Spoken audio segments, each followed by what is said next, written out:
She argued, "I only lied because I didn't want to hurt you. That's called love." I said, "That's not love." When her mother read the truth straight from my phone, the hurt on her face said everything she was too cowardly to admit. I, 28 male, just found out my fiancée Natalie, 26, has been lying to me for months. Not just little white lies, a whole fabricated reality. And when I confronted her, she actually said she did it out of love. I'm still processing the audacity. We've been together for 4 years, engaged for 6 months. Wedding planning was in full swing. Her mom, Patricia, was basically co-planning everything with her.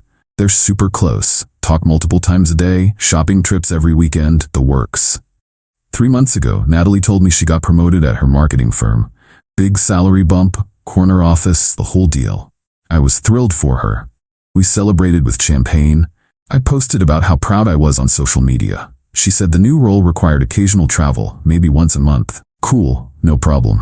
Except last week, I decided to surprise her at work with lunch. She'd been stressed with the new responsibilities. Reception had no idea who I was talking about. Checked with HR, Natalie hadn't worked there for 4 months. She was laid off. My brain just stopped. I sat in my car for an hour trying to process. Where had she been going every day? The business trips? The work stories she'd tell me every evening? When she got home that night, at her usual after-work time, I just asked, "How was work?" "Oh, exhausting." Had 3 client meetings back to back. I pulled out the resignation letter I'd gotten from her former HR manager. Which clients? The way her face changed, like watching a mask slip off. She tried to deny it at first, then got angry that I'd invaded her privacy by going to her workplace. When I didn't back down, she finally broke. The truth? She'd been laid off 4 months ago. Too embarrassed to tell me, she'd been leaving the house every day, sitting in coffee shops and the library. The business trips were her visiting her college friend 2 hours away. She'd been using her severance to maintain the illusion, even faking pay stubs. Apparently there are templates online. But here's where it gets worse. When I asked why she didn't just tell me, she said, "I only lied because I didn't want to hurt you. You were so happy about the wedding planning, so proud of me.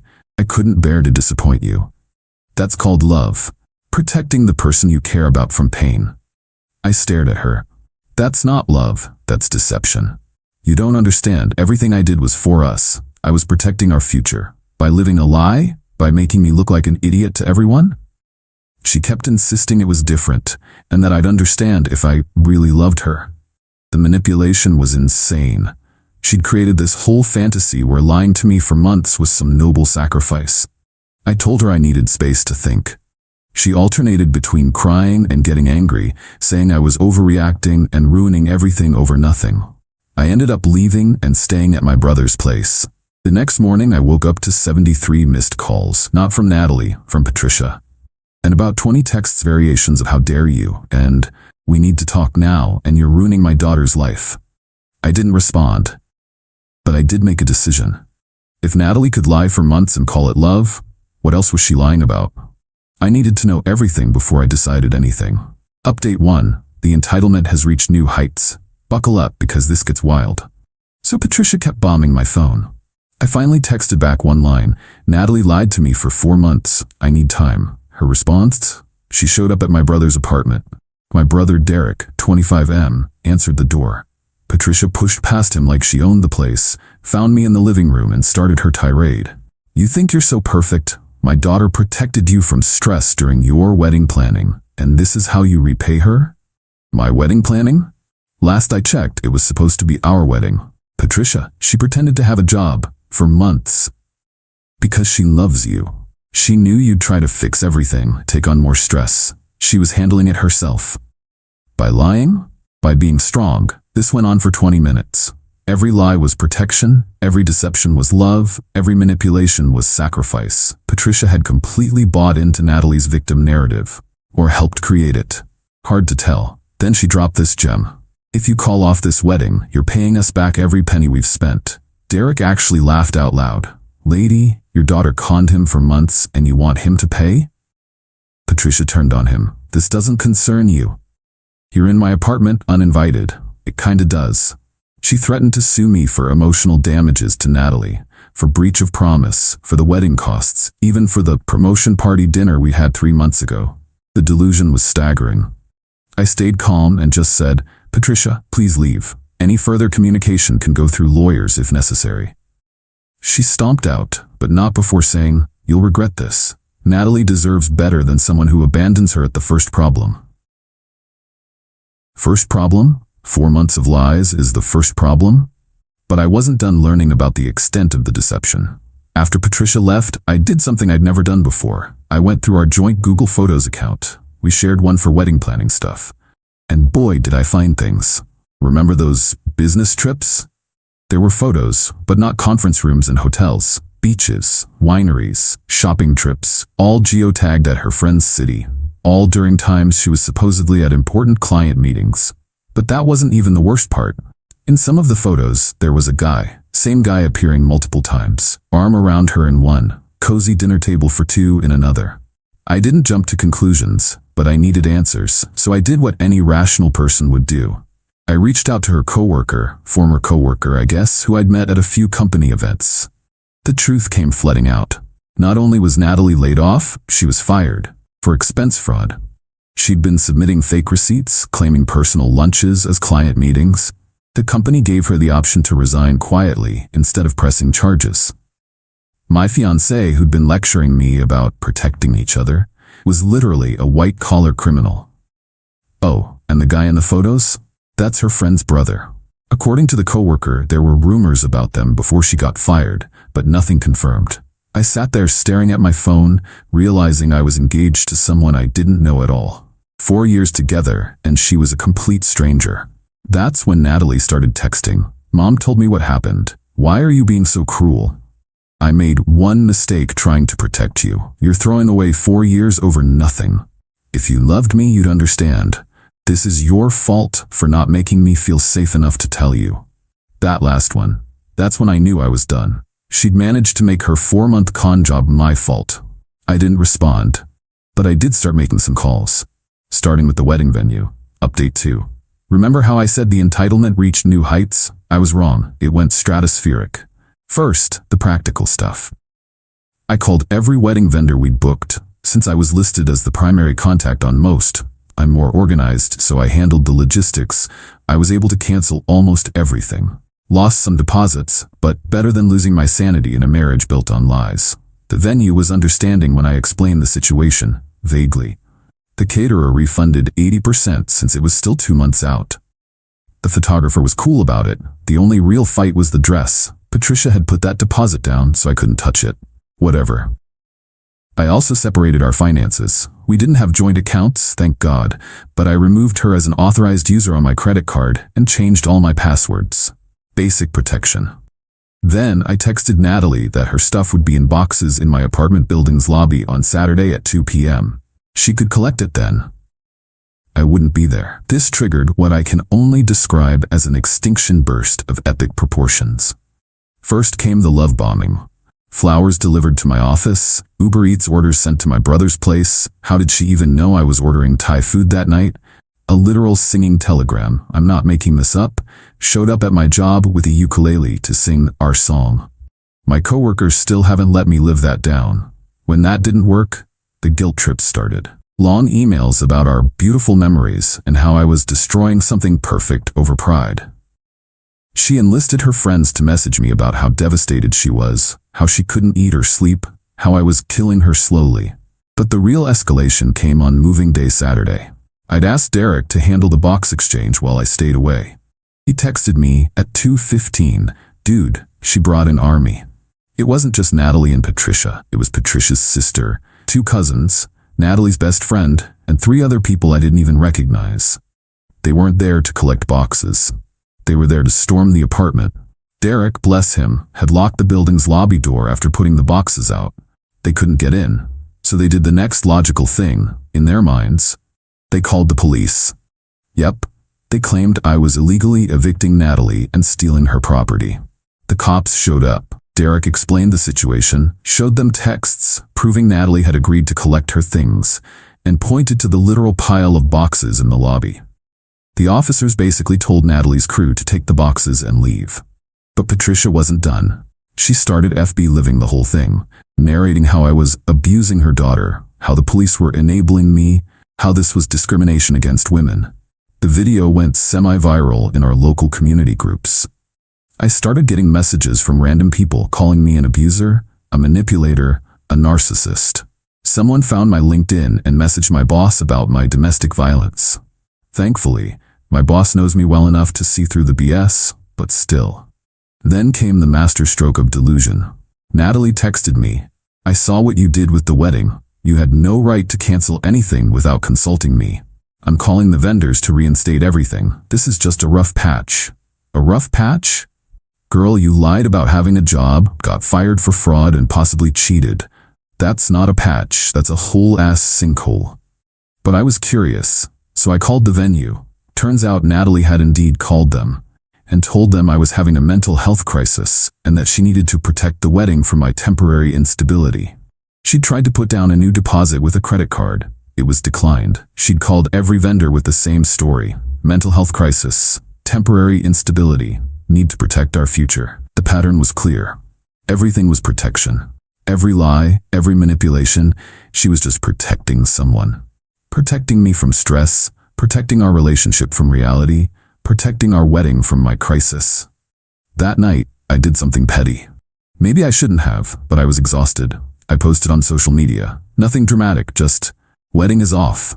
Sometimes you discover the person you thought you knew never existed. Grateful for the friends and family who've supported me through this difficult time. Simple, clean, factual. The explosion was immediate.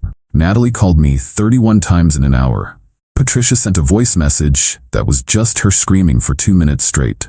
The flying monkeys descended en masse. But here's the thing. Some people started reaching out privately. Mutual friends saying they'd always felt something was off with Natalie. Her cousin messaging that, "This explains so much." Apparently, I wasn't her first victim, just her longest running one. Then Sunday night, I got a text from an unknown number. "Hi, this is Josh. I think I'm the guy in the photos with your ex. We should talk." Update 3, I met Josh for coffee. Turns out he had no idea Natalie was engaged. She'd told him she was recently single and focusing on her career. They'd been hanging out for 2 months, and yes, it was definitely romantic. Not physical, he claims, and I believe him, but emotional for sure. Dates, deep conversations, future planning.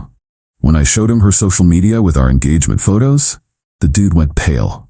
He showed me their text threads. She'd been texting him while texting me.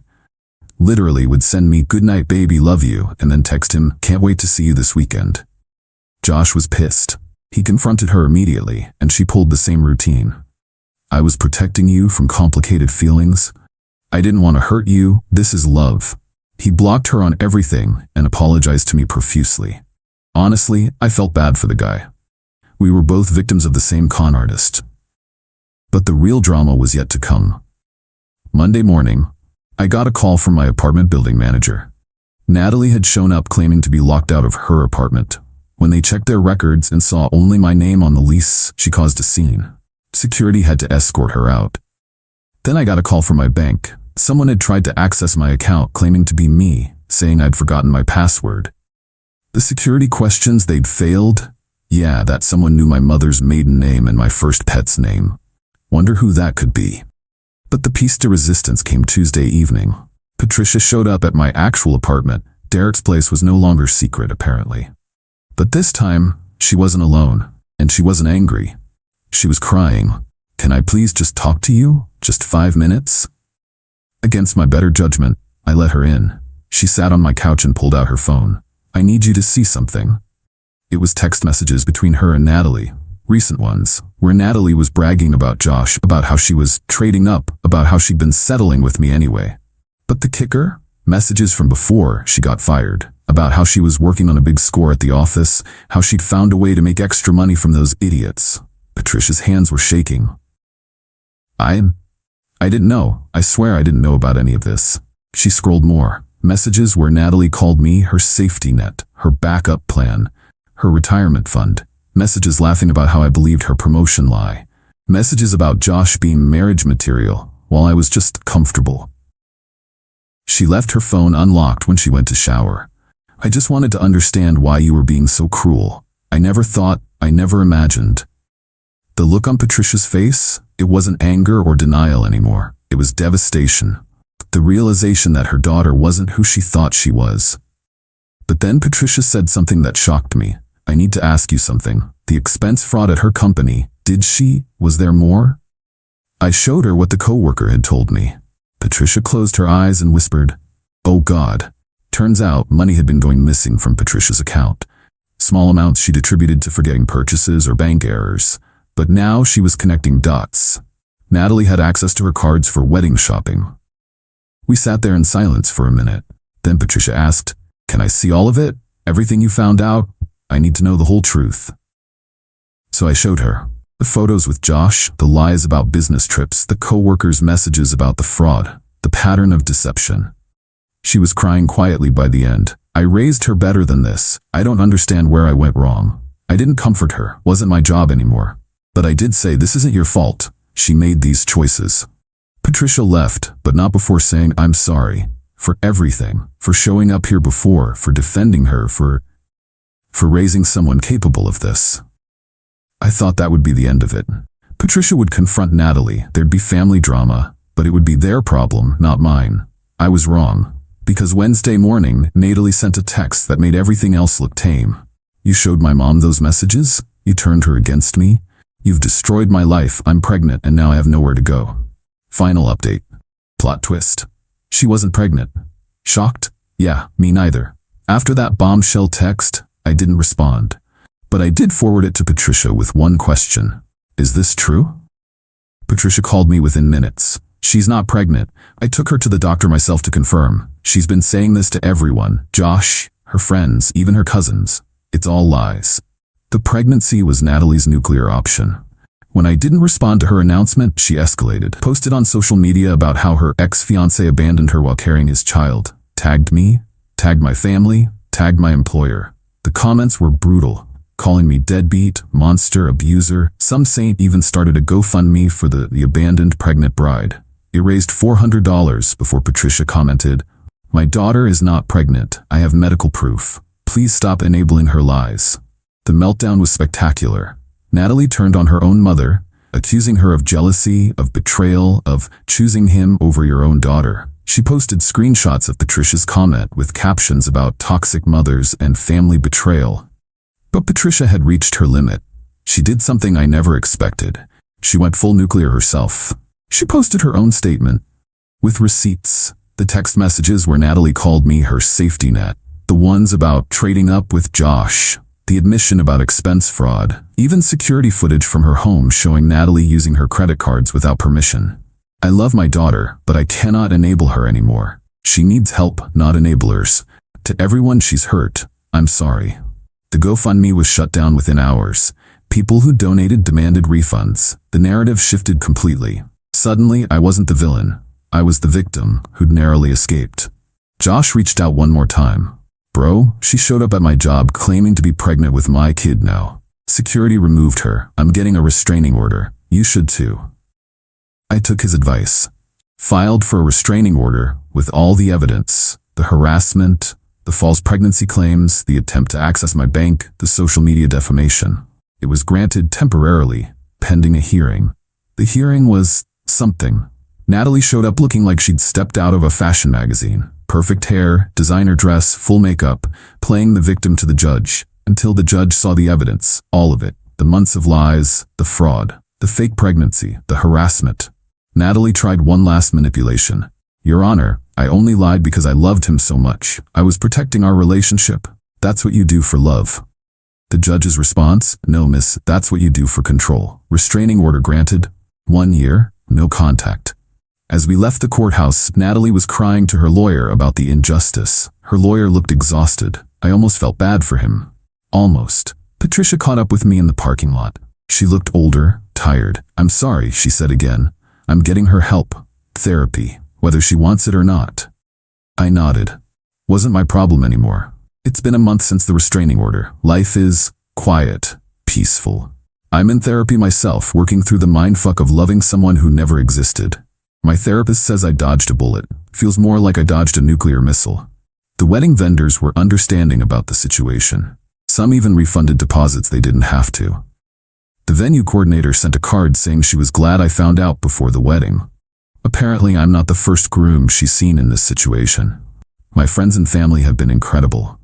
Derek hasn't stopped making jokes about my single era. My mom sent Natalie's mom a sympathy card, which was either sweet or savage. Jury's still out.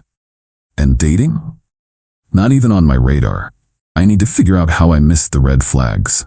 How I loved someone who saw me as a retirement fund. How I almost married a stranger. But I did learn something. When someone shows you who they are, believe them. When they lie out of love, that's not love. That's manipulation. When they protect you from reality, they're protecting themselves from consequences.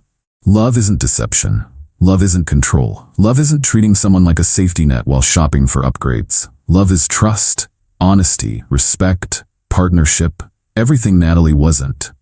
So yeah, I'm single. My wedding fund is now my therapy and vacation fund. My apartment is peaceful. My credit card isn't funding someone else's fantasy life. And Natalie, last I heard from mutual friends, she's living with Patricia, working retail, and telling anyone who will listen that she's the victim of a narcissistic ex who ruined her life. But here's the thing. I don't care anymore. She's not my problem. Her lies aren't my responsibility. Her consequences aren't my fault. She argued that lying was love. She was wrong. This, walking away, rebuilding, choosing truth over comfortable lies, this is love. Self-love. And honestly, it feels pretty damn good.